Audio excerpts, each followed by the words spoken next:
Halo, aku Firmanesa dari Arsitektur UPB. Yuk, kita bahas pelanggaran etika arsitektur seru ini. Tahu gak, etika arsitek itu bukan cuma soal desain keren, tapi juga jujur dan transparan, loh.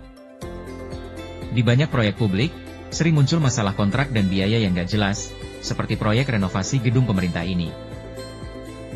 Proyek ini malah alami perubahan bahan tanpa izin resmi, bikin biaya naik sampai 18% dan kepercayaan publik turun drastis. Awalnya, arsitek juga jadi pengawas di proyek design and build ini, jadi kontrol seharusnya ketat banget. Tapi tiba-tiba, kontraktor ganti marmer jadi granit dan besi hollow ke baja ringan tanpa kontrak tambahan. Klien cuma tahu soal ini setelah proyek mau selesai. Bayangin dong, gimana kecewanya mereka. Audit internal juga temukan selisih biaya dan volume kerja yang lumayan besar, bikin masalah makin ruwet.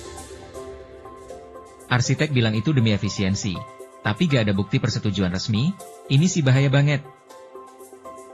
Kasus ini melibatkan banyak pihak, arsitek, kontraktor, pemerintah, regulator IAI, dan tentu masyarakat sebagai penonton. Nah, konflik muncul karena arsitek punya hubungan pribadi dengan kontraktor, bikin peluang korupsi terbuka lebar. Klien jadi korban karena arsitek juga yang jadi pengawas, kurang pengawasan jadi bumerang buat proyek ini. Mengacu kode etik IAI, arsitek ini melanggar integritas, kompetensi, dan hubungan sama klien, serius banget. Kode etik internasional lain juga sepakat, arsitek wajib transparan, jujur, dan bertanggung jawab setiap saat.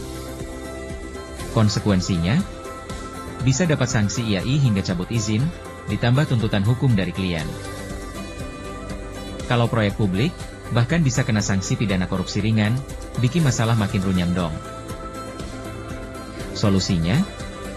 Arsitek harus selalu minta persetujuan tertulis sebelum ubah apa-apa dan pisahkan peran dengan kontraktor.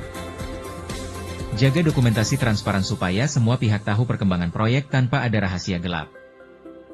Ingat, etika itu fondasi arsitektur.